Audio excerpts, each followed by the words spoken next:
Hola, buenos días. Nosotros vamos a entrevistar a una enfermera para que nos cuente cuáles son sus experiencias en su ética, en su trabajo, para ir conversando sobre qué nosotros opinamos también. Mi nombre es Carla Herrera. Mi nombre es Francisca Quesada. Mi nombre es Constanza Hernández. Mi nombre es Elías Campos. Yo soy enfermera, Melanie Time, egresada de la Universidad de Chile, con 3 años de experiencia, diplomada en manejo de situaciones críticas en salud mental, diplomada en enfermería psiquiátrica y actualmente trabajando en el Hospital Dr. Roberto del Río, en el área de unidad de cuidado intensivo en psiquiatría. Ya. Primero que todo, te hacemos la pregunta de que, para ti, ¿qué es la bioética?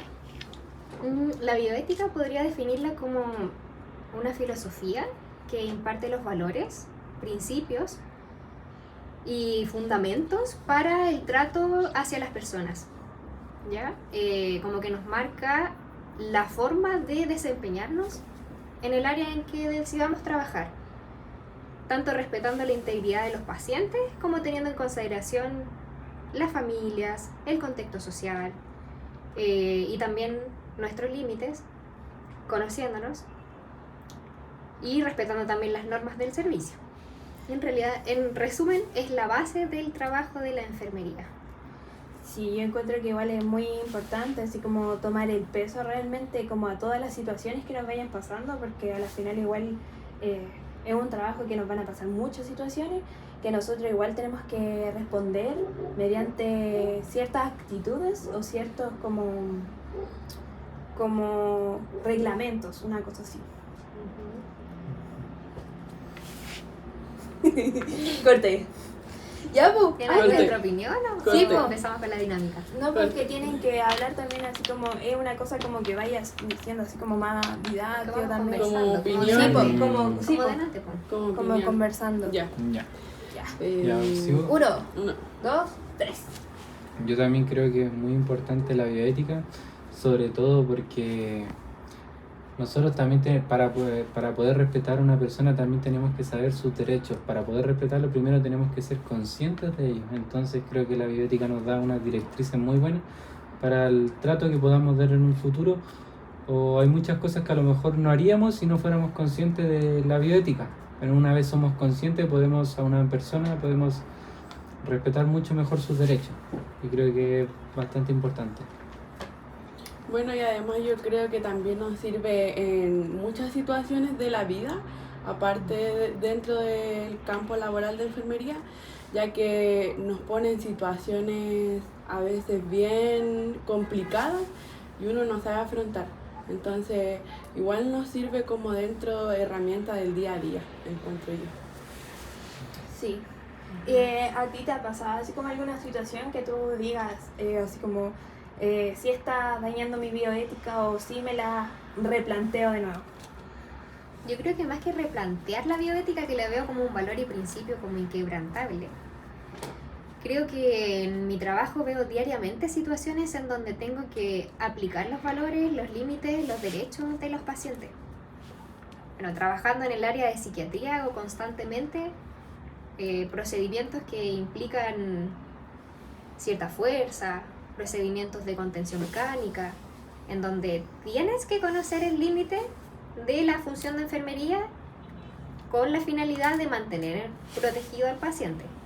Entonces ahí ya se mezclan tus valores, tienes que reconocer tus límites, si eres capaz de participar de un procedimiento así de fuerte, si tienes en riesgo de equipo, siempre priorizar tu indemnidad junto con la indemnidad del paciente y ahí ir tomando decisiones. Creo que en realidad no es un tema de que se vea una vez cada cierto tiempo, sino que es todos los días, incluso en el tema de los medicamentos, de los famosos SOS, por ejemplo, que también lo veo todos los días en el trabajo, que son los medicamentos que se ocupan en situaciones de crisis. Entonces igual todo va en tu criterio clínico y eso lo vas formando con el tiempo en base a los valores y principios de la bioética. Sí, igual es como brígido eso, igual como en qué caso les doy esos medicamentos, ciertos medicamentos, o igual eso de las situaciones informadas que pasan. Tú así como sí o sí se le informa a las familiares o a los tutores los pacientes, como la situación que pase, si es que se desregula el paciente o cosas así. Mira, depende. La idea es que al momento de ingresar el paciente, tú les dices tanto al paciente como a los tutores en qué consiste el manejo del área de psiquiatría.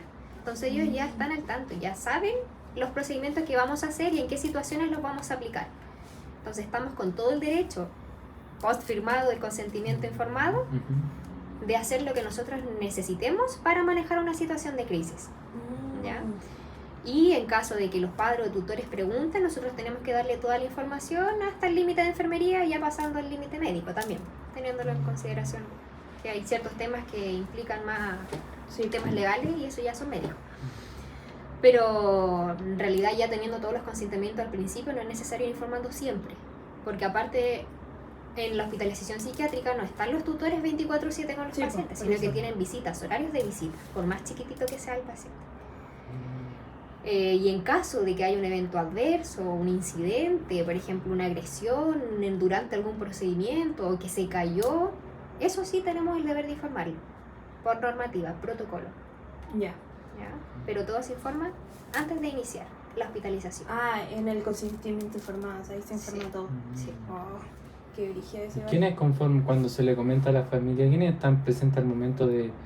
Porque a lo mejor se le puede dar una hojita, pero hay una persona que esté presente así como explicándole un poco más, o se le entrega la hoja nomás. No, es que en realidad nos suele pasar que, bueno, en un paciente psiquiátrico suele haber detrás una familia disfuncional, generalmente con poco estudio, poco entendimiento, también patología psiquiátrica. Entonces nuestro deber es educar y resolver todas las dudas que tenga la persona. Entonces tiene que estar presente el médico psiquiatra tratante, el enfermero encargado de turno, e incluso si es necesario algún TENS. Y resolver todas las dudas, derechos. Son derechos al final del paciente. Sí. Bueno, continuando con esta actividad, esta entrevista, vamos a dar inicio a una actividad didáctica que consiste en que tenemos unas cartas aquí y las cuales las pondremos en la mesa. La señorita aquí, enfermera, va a tener que elegir 4 cartas de estas, que cada una va a contener una pregunta con un dilema ético. Así que vamos a dar inicio.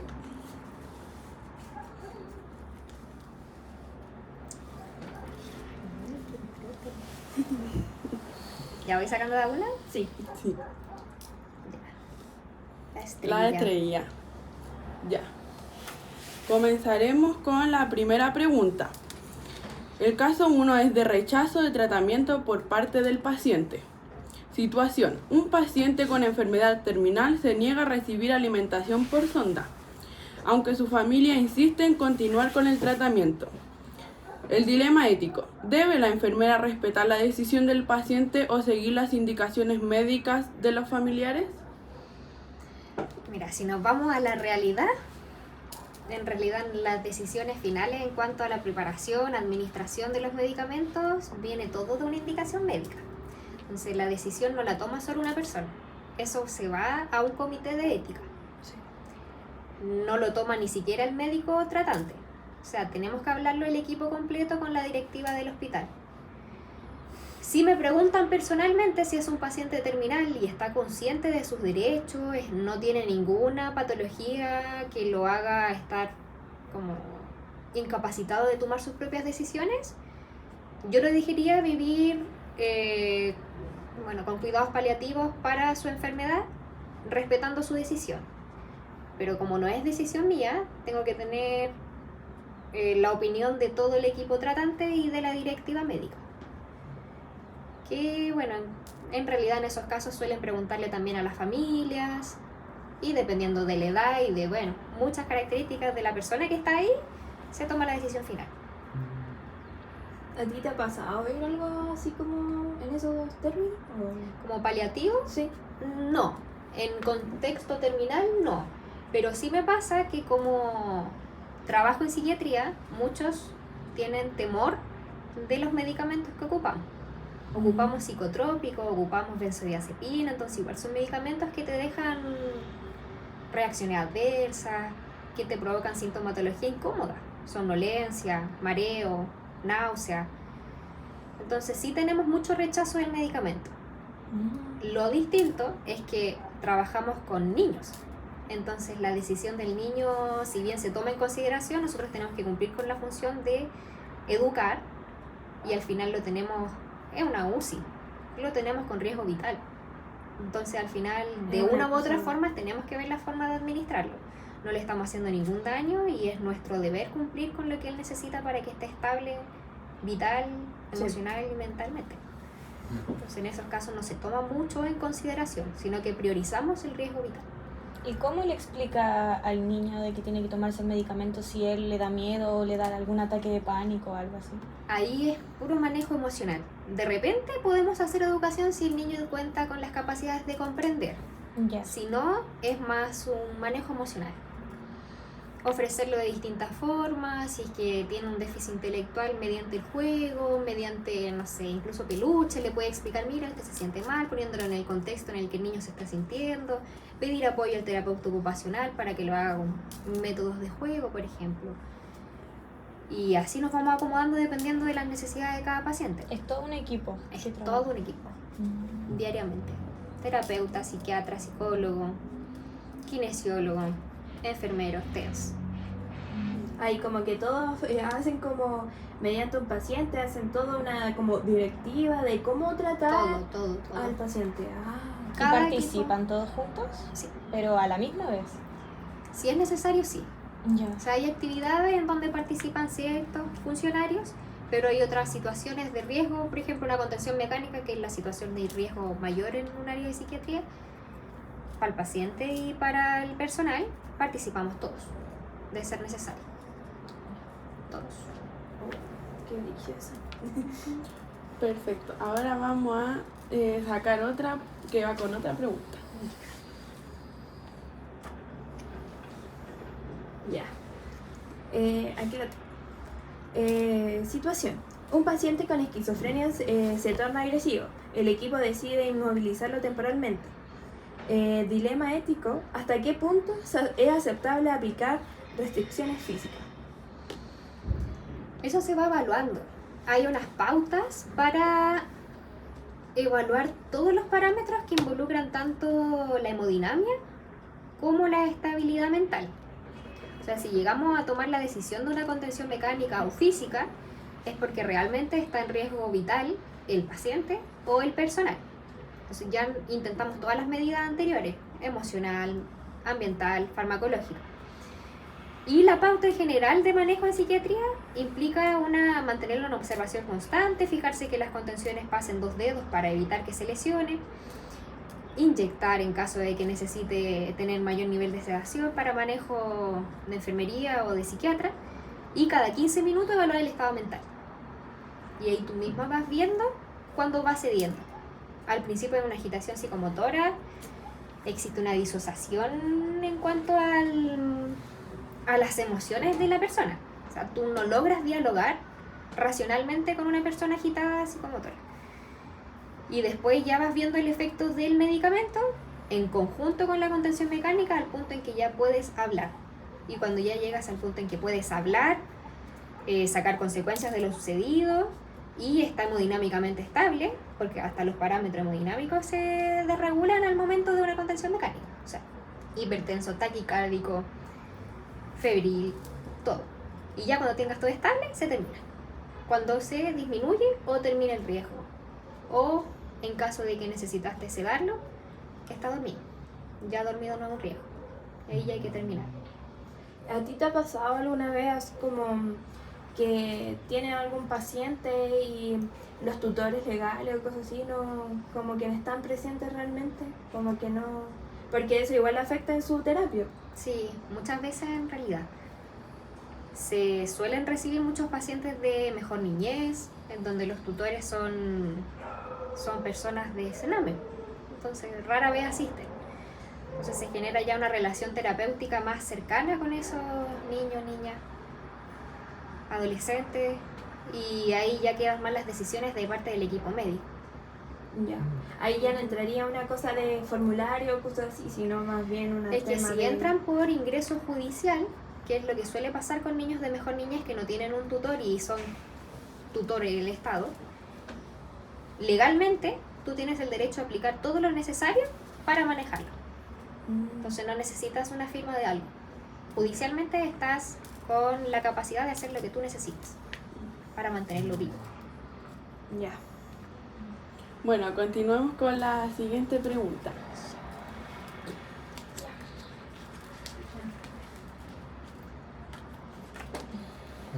Ya. La emperatriz. El siguiente caso que usted comentó que trabajaba con niños, con infantes, por ejemplo, si un niño llega con algún signo de maltrato, tiene que preguntarle al infante el tema de si decide denunciar o si decide hablar o tiene que hacerlo igual, como por protocolo. Mira, en realidad depende del protocolo que tenga cada hospital. En la clínica en la que en primera instancia trabajé, nosotros tenemos que ver la forma de ahondar, no obligarlo a hacer alguna declaración. ¿Ya? Y ahí en ese caso lo podía hacer enfermería y tomando nota de exacto lo que diga. Pero en el hospital segundo en el que trabajé, lo tenía que hacer sí o sí el equipo médico. Entonces apenas un niño, por ejemplo, te revela una situación de agresión física o una situación de abuso, que suele pasar mucho, tú no ahondas. Solo escuchas lo que el paciente te quiera contar. Y el que tiene que ahondar es el psiquiatra tratante. Porque legalmente es el al que le corresponde hacer la denuncia y declarar. Pero depende del protocolo de cada hospital. Pero usted igual lo puede comentar con el doctor. Hay que hacerlo. y todo. Hay que hacerlo. Si Hay tú que ves informarlo. una situación de riesgo, se aplican de inmediato protocolos para la seguridad del niño. Y O sea, si se le- terminan visitas hasta que la investigación Ya. arroje quién lo usó o quién cometió la violencia intrafamiliar o como sea. Y si el infante entra en pánico por no contar, pero igual hay indicios de eso, ¿cuál De es a el poco. protocolo de a poco? Sí, manejo. En realidad uno suele ver características que te indican, sí, este probablemente tiene un trastorno de estrés postraumático por algún abuso, y tú lo vas notando en cómo se vincula con los demás pacientes y con el personal también. Pero ahí de a poco no se le puede obligar, y la idea tampoco es preguntar directamente. Va generando una relación terapéutica hasta el punto en que la persona, el paciente, Hay que esperar Tenga que él la confiese. para Ajá. que lo diga. Ya. A no se ser puede que veas preguntar. indicios claros, y ahí tienes que respaldarte sí detrás con un equipo médico para que ellos pregunten directamente. Ah, ya, pero uno no puede preguntar directamente. Te arriesgas a mucho, A mucho. sí, legalmente. Y Respáldate. por ejemplo, si pasa esta situación y hay obviamente un equipo médico, un equipo detrás que como que va a decirte cómo se hace esto. ¿Ha visto como alguna situación tan grave que tenga como que sí o sí llevarlo como a un comité más grande del hospital? así? Sí, más aún en psiquiatría, siempre se ven situaciones. Por ejemplo, bueno, no puedo decir nombres como No. por respeto a la privacidad, pero un caso que se me viene a la cabeza ahora que me hablan de eso, fue una niña como de 8 años que vino por otra cosa, trastorno conductual, déficit intelectual, pero al ingresar decía constantemente, porque además tenía, bueno, por su déficit intelectual hablaba poquito, pero decía constantemente que tenía dolor en su zona genital. En realidad, como necesitaba apoyo para hacer todas las actividades básicas de la vida diaria, nos dimos cuenta que para su edad no era normal que estuviera, por ejemplo, sangrando, con mucho dolor, con aparente infección urinaria, y ahí gestionamos una evaluación del médico residente que estaba en ese momento y tenía signos claros, pero claros, ni siquiera era necesario preguntarle a la niña si había sido violada. Y ahí ya se activa comité, de inmediato.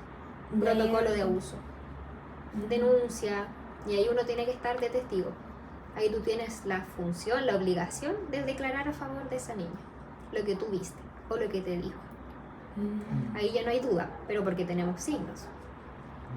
En otros casos, cuando entran con mutismo selectivo, por ejemplo, te da a pensar que algo pasó ahí que llegó a ese punto en que el niño no habla. Y ahí es de a poquito. Ya. Pero si lo tienes claro, tu deber es informar. Perfecto. Pasemos a la última pregunta. La torre. La torre, ya, ese me gusta. Ya. El caso, recursos limitados en cuidados intensivos. Situación, 2 pacientes críticos necesitan el único ventilador disponible. Uno tiene más probabilidad de sobrevivir y el otro es más joven que el anterior. Dilema ético, ¿cómo decidir quién recibe el tratamiento? Bueno, para empezar, la decisión nunca la toma enfermería solo, en primera instancia. Ahí ya te respaldaste con todo un equipo de fondo. Pero ahí hay que evaluar todos los parámetros. Todo. O sea, si el de menor edad tiene menos probabilidades de vida, hay que ver en realidad al que realmente le va a servir. Pero ya no es solo mirar los parámetros de eso, sino que todo, la evolución que puede tener con los medicamentos, la evolución real que puede tener, cómo puede tolerar su cuerpo el ventilador mecánico y todas las aristas. Si realmente tiene que evaluarlo todo, kinesiólogo, médico, y ahí el enfermero ya seguir la indicación médica que quede.